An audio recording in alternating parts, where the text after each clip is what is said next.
A reading from the Holy Gospel according to Luke. As the people were filled with expectation, and all were questioning in their hearts concerning John, whether he might be the Messiah, John answered all of them by saying, I baptize you with water, but one who is more powerful than I is coming. I am not worthy to untie the thong of his sandals. He will baptize you with the Holy Spirit and fire. Please go to verse 21. Now when all the people were baptized, and when Jesus had been baptized and was praying, the heaven was opened, and the Holy Spirit descended upon him in bodily form like a dove. And a voice came from heaven, You are my beloved Son. You are my Son, the beloved. With you I am well pleased. The Gospel of the Lord.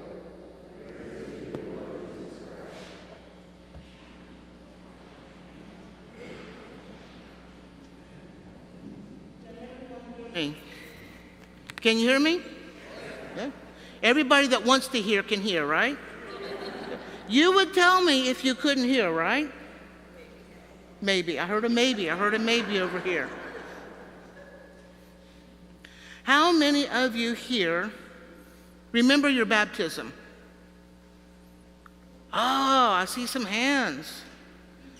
Now, it's a kind of unusual for a gathering of Catholics to remember their baptism because most cradle Catholics were baptized when they were infants, right? And I don't know about you, but I don't remember when I was little. It's hard to believe, I know, but I was little at one time. Yes. What can you tell me? What can you say that your baptism did for you? Do you remember it? Let me ask you this. When you were little children, did any of you play baptism? Did you? Did you? Yeah. Okay. I know some kids, when they're little, they'll play Mass, and I know some kids will play baptism as well.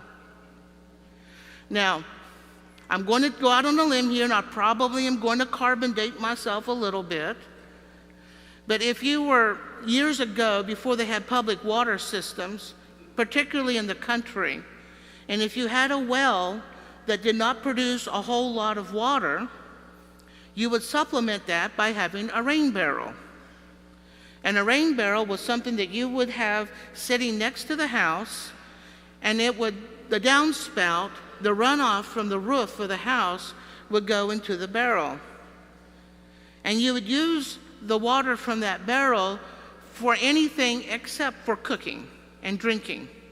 So your drinking water and your cooking water came from the well. So you would use that water maybe to wash the house, do laundry with it maybe, water plants, water animals, things of that nature. Now there was a little girl about 8 years old that decided she was going to play baptism with her baby sister. So she got her baby sister by the diaper.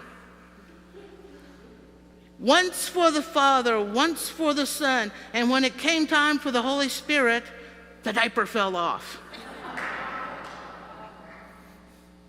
Good thing Mama was watching all of this, because Mama went over, tipped over the rain barrel, and the little baby crawled out. Now, I know some people will use a doll baby when they're kids, when they're playing. They will baptize their doll baby. Now, I'm a monk at St. Meinrad, and part of what we do at St. Meinrad, we train men for the priesthood. We also train men for the permanent diaconate.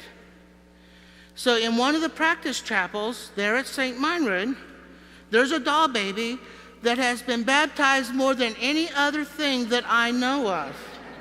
That poor baby's had more water poured on it, more holy oil slathered on it.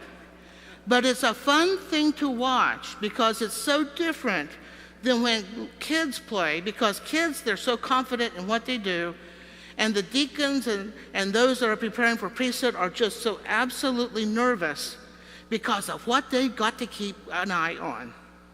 They got a squirming little baby that they got to watch, right? You've got candles, you have holy oils, you've got proud parents, proud grandparents. You also have some very proud godparents as well, too. And corralling all of that can be kind of interesting. When I was first ordained, I think it was the second or third baptism that I performed, there was a young couple. And truth be told, I really wonder if this couple was too young to be having children.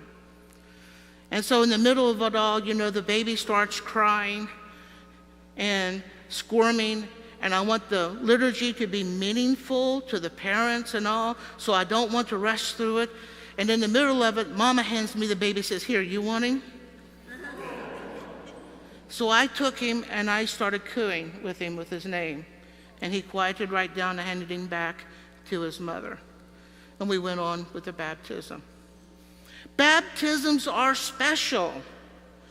Another one of our ministries at St. Meinrad, we are responsible for the Catholic chaplaincy at Branchville Correctional Facility. So it's a low security prison that's over in Perry County. And our brother Zachary, he's a wonderful, wonderful fella. He organizes rosaries, catechesis for them, and he also organizes the Sunday afternoon Mass. Let me tell you, there is nothing like receiving someone into the church. Nothing like it. In most parish churches, receiving people into the church, giving them the sacraments of baptism, confirmation, and First Eucharist usually takes place at the Easter Vigil. One thing about being a monk that I miss is the excitement that comes with receiving people into the church.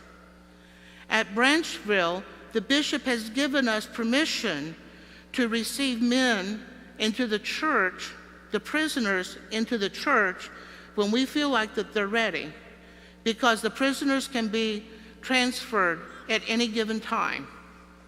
And we don't want to cut off that connection to the church. And as a newly ordained priest, one of the first things that I got to do was to receive 2 men into the church. So you can picture a building that is their chapel. And so they have a little card table there that they use for an altar. It's a makeshift altar. And we place a bowl of water on that altar, and we bless the water. And these guys are just so filled full of hope for a better future, a hope for a better tomorrow, and we baptize them. There is something about these men that is changed within them. So when I ask you about your baptism and what your baptism has done for you, while it may sound silly when you think about being baptized as an infant, it's a very real and a very serious question that I ask you. In today's gospel, what we have here are people are questioning about John the Baptist. John the Baptist, his baptism that he's offering harkens back to the Jewish cleansing rituals. So if you became unclean, you would have to go through a cleansing ritual. Now, on into the gospel readings, there's going to be a big debate between Jesus and the Pharisees of what makes you unclean. What makes you unclean are things that come from within the body. So in other words, if you were Jewish and you came in contact with any kind of bodily fluid, human waste, anything that comes from within, you are considered to be unclean. And you have to go through a cleansing experience, a cleansing ceremony. If you handle a dead body, the waste or the secretions from a dead body made you unclean, and you had to go through the cleansing ceremony. Now, the Jewish customs and the Jewish laws are very much like our Catholic sacraments. Our Catholic sacraments, they point to a greater reality, right? So what do you think that cleansing really points to? It points to our sinful nature the sinfulness that we were born with when we are born with Adam's sin. So anybody that was baptized with John the Baptist's baptism would have to keep being rebaptized. Christ, when he comes along, he baptizes with the Holy Spirit.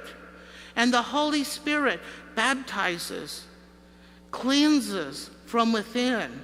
And that cleansing is a permanent cleansing. So again, I ask you, what does that baptism, the baptism of the Holy Spirit and of fire, what does that do for you? And what does that call you to do? As a monk of St. Meinrad, one of the things that I'm responsible for, I am director of enrollment in the School of Theology. So you want a master's degree? You gotta come and see me. You have to go through me before we even take a look at your application.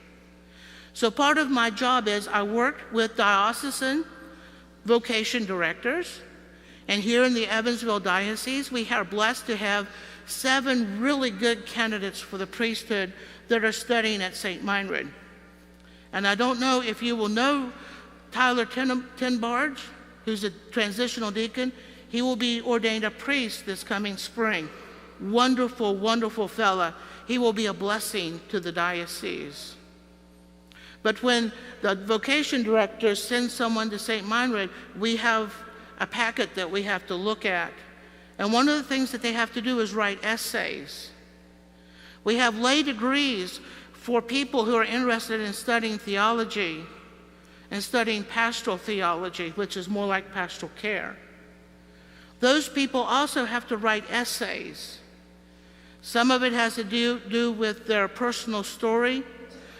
Part of it has to do with some other things that we're looking for and their writing ability. Let me tell you, it has been a blessing for me to be able to read those essays, to see how that Holy Spirit is working in the lives of individuals, seeing what they're calling them to do. And particularly with lay people that are looking. Lay people have a sense of feel for being called to something. Sometimes they don't know what. And it's interesting to read and see how God has been working through their lives all of these years, and all of a sudden they sense this feel and this call within them to do something else. And so they come and then they discern with us. We have retreat programs at St. Meinrad. I don't know if any of you have been to a retreat at St. Meinrad, but there are people that feel like that they've got to explore something within themselves. They don't know what, and they come for retreat. And it's through that retreat experience that they have a little bit better understanding and grasp of what God is calling them to do.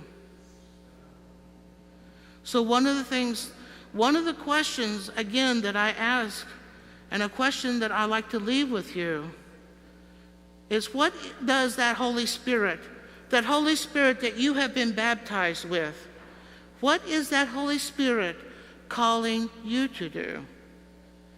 And how will you respond to that call of the Holy Spirit within you?